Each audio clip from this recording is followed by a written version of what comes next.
What's going on out there, American truckers? Welcome to Trucking with Old Snapper. I am your host, Old Snapper.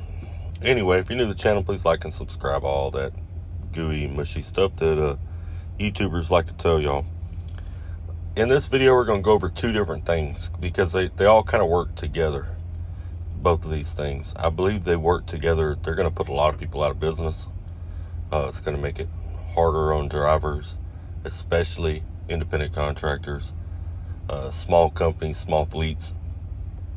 So this is going to be a two-part deal, but both of them have the same end result, and that's why I included them both in this video. The first one's going to be the proposed rule that's similar to AB 5 out in California, that's on a national level. They're trying to do the same thing they did in California with independent contractor relationships with employers on a national level, all the way across the country. Basically, making it very hard and putting a lot of independent contractors out of business.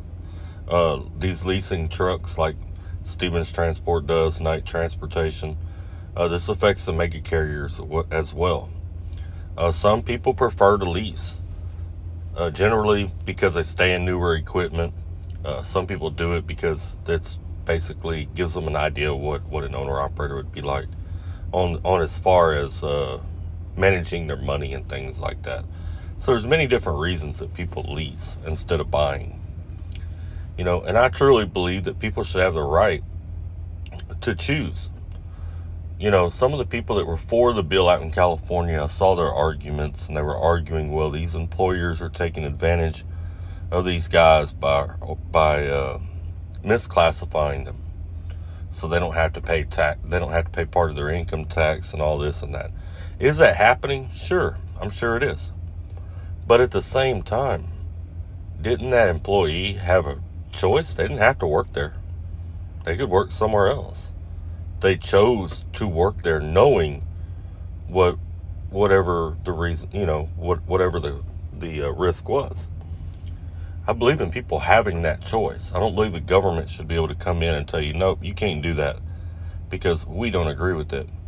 Really, in the end, all it is a tax grab. The government's putting a lot of money out there in a bunch of different giveaway programs, as Democrats normally do.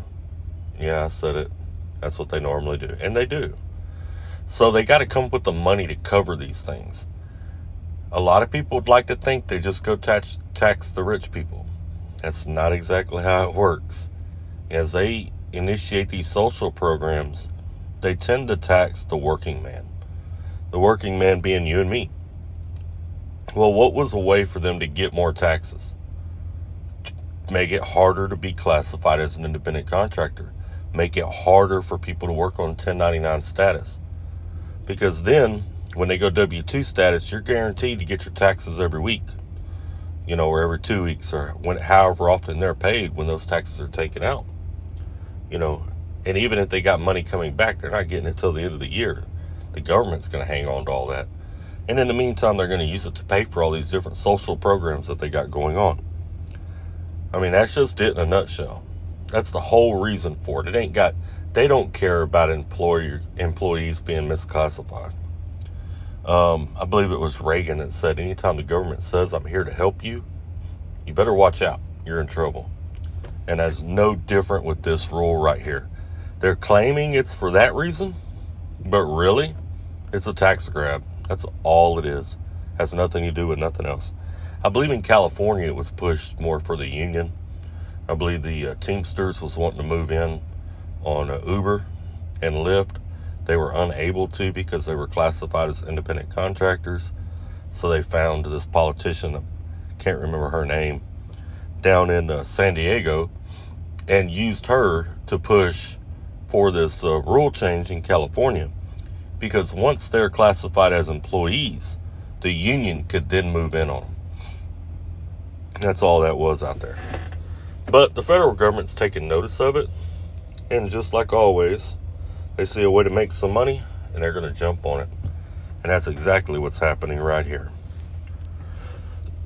Now, this rule was proposed to, or put on the Federal Register on October the 13th of 2022. All right. And everybody has until November the 28th to comment on this rule, how they feel about it, whether they're for it, against it, whatever their argument is, for it or against it. Down in the description below, I'll be leaving links to all of this information. So if you want to go and make a comment on what's happening, you can do so. Now, let's get on to this second thing here. The second part is collision mitigation systems. That's the forward radar that's on the front of your trucks. Some people, if you're getting a newer truck, you probably have one. If you're working for Creek Carriers, if you're working for Stevens Transport, I believe Tyson Foods, there's a bunch of them out there that already have them. Most of the mega carriers already went to it. Which, by the way, the mega carriers are almost like a crystal ball of the future. Whatever you see them starting to do, you can almost bet that it's going to become a rule at some point in time. You know, they're always ahead of it. They stay real close with the ATA and have a lot of influence in Washington. So whenever they went to these collision mitigation systems, I knew then it's just a matter of time. This is going to be a law. They wouldn't be spending the money to add this stuff to their trucks or get these options when they order their trucks if this wasn't going to become a law. Well, ladies and gentlemen, the time has come. Inside the infrastructure bill, I'm sure many of y'all are aware of this infrastructure bill they've been pushing. It's been talked about a lot. There's a whole lot of things in it. Last I looked, it was over 1,000 pages long.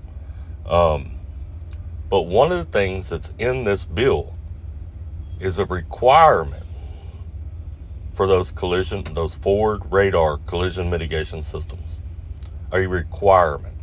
This would, if passed, this would require all trucks, everybody, to have those collision mitigation systems. So either you'd have to retrofit your truck for it, or you're going to have to get rid of your truck and get a truck that has one. Remember in the beginning of this video, I said that both these things have the same outcome. That first thing's going to put a lot of people out of business.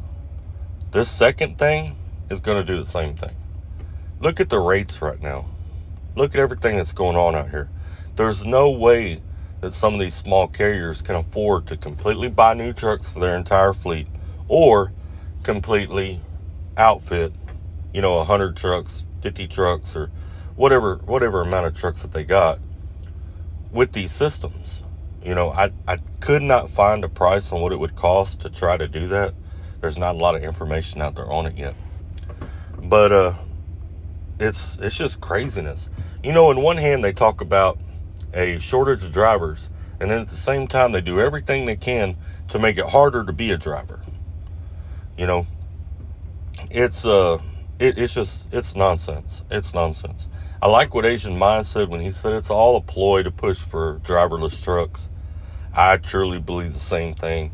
I believe that everything is a ploy with an end game on driverless trucks.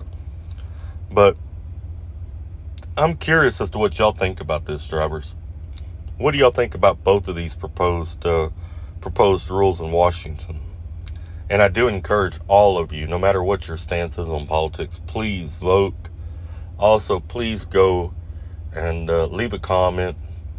I'm not an independent contractor, but I do believe in everybody having a right. You should be able to choose what you want to do. You know the risk. You should be able to choose whether, hey, I'm going to go work 1099 because that's what I want to do. I don't believe in the government coming in and regulating every aspect of our entire lives. And it seems like over the past few years, that's exactly what's happening. Every time we turn around, they're coming in to regulate even more of our lives. I don't believe the government is supposed to be involved as much as they are. And that's why I hate whenever I hear somebody say, well, the government should have done this or the government should have done that. Like that big pileup they had up there in Dallas, I think last winter or the winter before. There were people that were griping and saying, well, the government should have shut the road down. Look, quit looking to the government to make more rules. Use some common sense. If it's below freezing and it's wet outside, stay parked. Probably ice on the road. But it's just silliness. People always looking for somebody else to have the answers for them, and life just don't work that way. But anyway, let me know y'all's thoughts down in the comments. Let me know what your thoughts on both of these things are.